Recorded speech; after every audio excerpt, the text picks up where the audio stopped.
All right, so after all of the trailer reactions, the clip reactions, after all of the theories and predictions, it's finally here. It's finally here. After We Fell. Am I high? Am I low? Am I in the middle? Now that I've finally seen After We Fell, where do I land? I'm definitely high with a few criticisms, including a big one with an asterisk. But let me go ahead and say here up at the front, the great far outweighs the negatives. To me, this is hands down the best film of the franchise. Zero competition. I mean, there is zero competition that this is the best film of the franchise so far. From the acting, oh my god, y'all, the acting. To the cinematography, to the writing, to the music, everyone brought their A game and was at the top of their game. To me, this is hands down Hiro and Joe's best turns as Hardin and Tessa to date. And not only that, not only their best turns as Hardin and Tessa, but also the best performances of their respective careers. This is easily a career best performance for the both of them. After We Fell had the best chemistry of the films, and their chemistry was through the roof. I mean, their chemistry is already top notch, and somehow they even topped that with After We Fell. The emotional scenes broke my heart, and I actually teared up on multiple occasions. And y'all, let's talk about the sex scenes for a second, because the sex scenes actually went farther than I actually thought they were gonna go. They actually pushed a little bit the limits of the R rating, and I was actually, fanning myself a little bit during a couple of those scenes. Definitely the standouts are the Ice Cube scene, the jacuzzi scene, and the gym scene. Like, those are my three favorites. Phone sex actually was not as bad as I thought it was going to be. Was actually not as concerning and not as cringy as I thought it was going to be. But yeah, no, everything about this was just top notch. This to me is the best representation of Book Hesse of the films. This was Book Hardin. Book Hardin has finally entered the chat. So much of what we have said up to this point is that Joe and Hiro carry these films, and while that is true, the supporting cast this time around was top notch. There was not a single terrible bum performance in the entire bunch. Atanas Shari-Brev was pitch perfect as Richard, and his scenes with Joe and Hiro, Tessa and Hardin has me not ready for what's to come in After Ever Happy. Stephen Moyer and Ariel Kebbel were amazing as Christian and Kimberly, and were exactly how I pictured the characters when reading the book. Stephen and Hiro, Ariel and Joe had great chemistry together. Christian and Hardin scenes were top notch, and actually some of my favorite scenes in the movie. Chance was amazing as Landon, and Kiana was great as Nora. Even though that she really only had a few seconds, they both left me chomping at the bits to actually see the Nothing More, Nothing spin-offs with these two. Louise Lombard still continues to prove that she really is Book Trish come to life.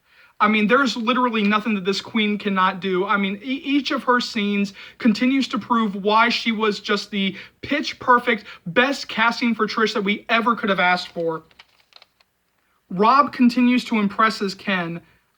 One thing that I will say about the cast, though, is that I really do wish that we could have had more scenes with Mira Sorvino and Frances Turner, because outside of the opening, there is no other Carol scene in the movie, and outside of the cabin scenes, there is no Karen scene, and so it was really sad that they did underutilize these two great actresses.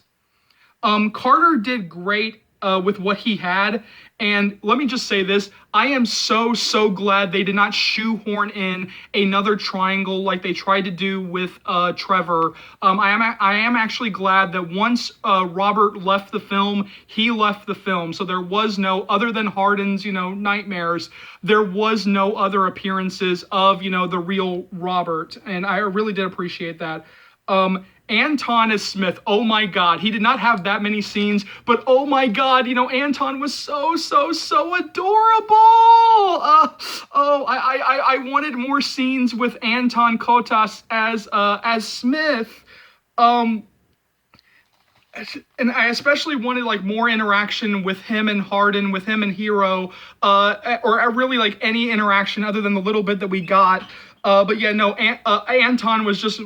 I mean, you know, like he was just so adorable. And there's actually this one scene where he is wearing this like little suit that it was like oh my, like oh all the feels, all the feels, all the feels.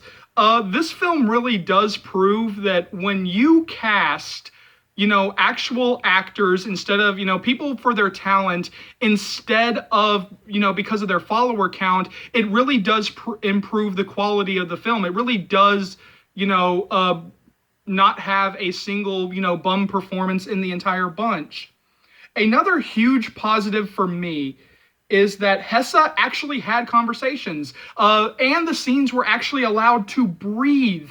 One of my biggest criticisms with After We Collided was that not only was it rushed, but that it was trying to cram in as many fan favorite scenes without really understanding why they were favorites in the first place, thus losing a lot of the emotions. Time and time again, throughout After We Fell, I felt the same emotions that I felt while reading the books. Yes, it is still a little, yes, I can still say that this film is a little rushed. Of course it's going to be when the film is only 90 minutes, but the scenes are actually allowed to breathe. Another positive I wanted to make sure that I brought up is that we get multiple scenes of condoms being used, and we also get to see Hessa shopping for birth control. You really don't get that a lot in movies or entertainment when it comes to safe sex, when it comes to condoms, when it comes to birth control. You really don't get those types of scenes in movies or in entertainment, and so I was really appreciative that they actually threw that in there. Another thing that I wanted to talk about is that there was like this one book moment that I was really secretly hoping was actually in the movie, but how they actually did it in the movie was actually, you know, fine, and I actually was still, you know, applauding a little bit. And that is when Hardin comes to surprise Tessa at the Vances. She doesn't slip and slide along the floor, but how they actually play that out, I won't spoil it here, but how they actually played that out actually made me forgive a lot about that. So you might be saying to yourself, but Charles, tell us, were there any negatives? Come on, man. You cannot tell me that this was like the pitch perfect movie, that this was like the, you know, the greatest film of all time. Like, come on, dude, you have to have negatives. Well, I've already admitted that it was still a little rushed and that Mira Sorvino and Frances Turner weren't used enough, but the big one, the big criticism is one that I'm putting an asterisk on, with the chance to take it away if we find out that this was one of the lost in those cut 20 minutes moments. Tessa being unable to have kids. While Joe killed that scene, I mean, when she actually finds out and we get that shot of her, you know, standing in front of the mirror, like holding her stomach, like Joe played that perfectly. I mean, my heart was breaking for her. But one of the problems that I had with that scene is that it's brought up and then dropped. Like, we never hear about it again. And I understand that that's setting up After Ever Happy.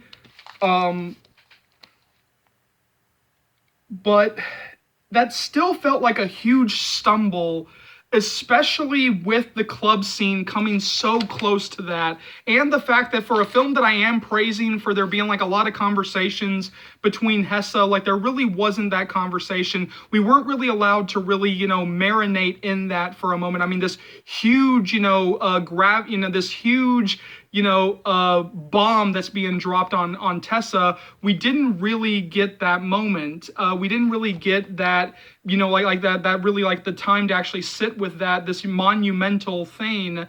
And that to me was just a huge stumble.